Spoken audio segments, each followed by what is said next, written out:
নবী মুহাম্মদুর রাসূলুল্লাহ সাল্লাল্লাহু আলাইহি ওয়াসাল্লাম আল্লাহর পয়গম্বর মানুষদের মাঝে দ্বীনের দাওয়াত দিতে লাগলেন।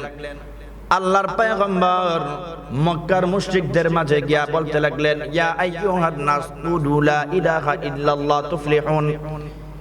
হে মানুষ সকল, তোমরা বলো লা ইলাহা ইল্লাল্লাহ, তোমরা বলো লা ইলাহা ইল্লাল্লাহ, আল্লাহ ছাড়া কোনো ইলাহ নাই, তোমরা সফল কাম হয়ে যাইবা।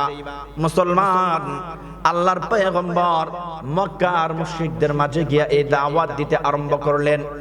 মক্কার মুশরিকদের মাঝে এই দাওয়াত দিতে তিনি যখন আরম্ভ করলেন, মক্কার বড় বড় লিডাররা আবু জাহাল, উতবা, শাইবা, এরা গিয়ে নবী মুহাম্মদুর রাসূলুল্লাহ সাল্লাল্লাহু আলাইহি ওয়াসাল্লামকে গিয়ে বলে, মুহাম্মদ, কি ব্যাপার? তুমি আমাদের দেবদেবীদের বিরুদ্ধে কথা বলো, তুমি আমাদের লাত, উজ্জা, আমাদের মানাতের বিরুদ্ধে কথা বলো, তাদের কি হবে?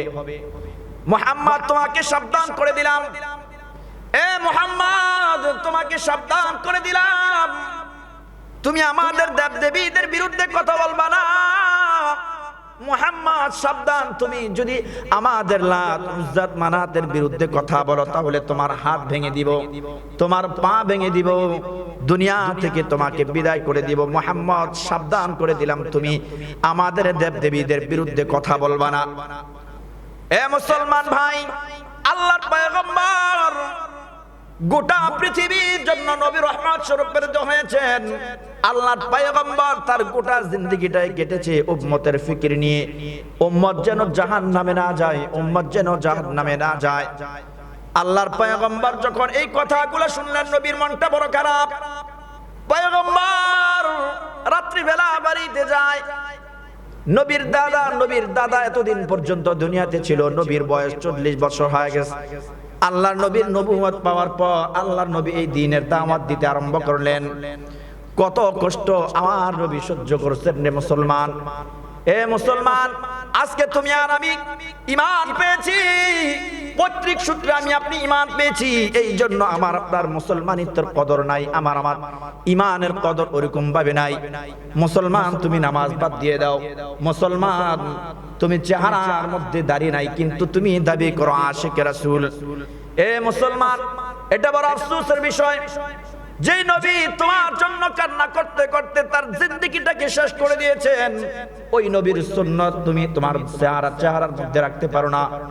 মুসলমান, আল্লাহর পয়গম্বর যখন তাদের সামনে দাওয়াত দিলেন, তারা যখন এই কথা বলল, নবীর মনটা বড় খারাপ হয়ে গেছে। আল্লাহর পয়গম্বর রাত্রিবেলা বাড়িতে ফিরে যায়। চাচা আবু তালেব এখনো পর্যন্ত দুনিয়াতে বেঁচে আছে।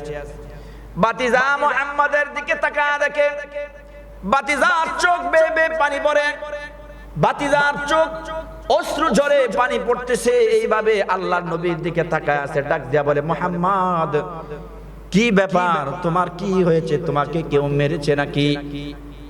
আল্লাহর পয়গম্বর ডাক দিয়া বলে, চাচা যান, না, আমাকে কেউ মারে নাই। চাচা যান, কেউ আমাকে মারে নাই, কেউ আমাকে আঘাত করে নাই। এবার আবু তালেব ডাক দিয়া বলে, তাহলে বাতিজা মুহাম্মদ, তুমি কি জন্য কান্না করো, আমাকে একটু বলো।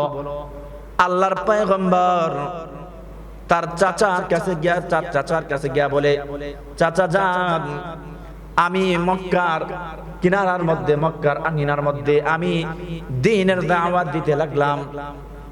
আবু জাহাল, উতবা, শাইবা এরা আমাকে বলে আমার হাত ভেঙে দিবে, আমার পা ভেঙে দিবে, আমাকে দুনিয়া থেকে বিদায় করে দিবে। চাচা, এটার জন্য আমার কোনো কষ্ট নাই, এটার জন্য আমি কাঁদি না। ও চাচা যান, আমি কাঁদি শুধু এটার জন্য, তারা তাদের নবীর সাথে বেয়াদবি করে, আর নবীর সাথে বেয়াদবি করে নবীকে যদি হত্যা করে ফেলে, নবীকে হত্যা করার কারণে আল্লাহ তাআলা তাদেরকে জাহান্নামে জ্বালায়া দিবে। এই জন্য আমি এই দুঃখে আমি নবী কান্না করি।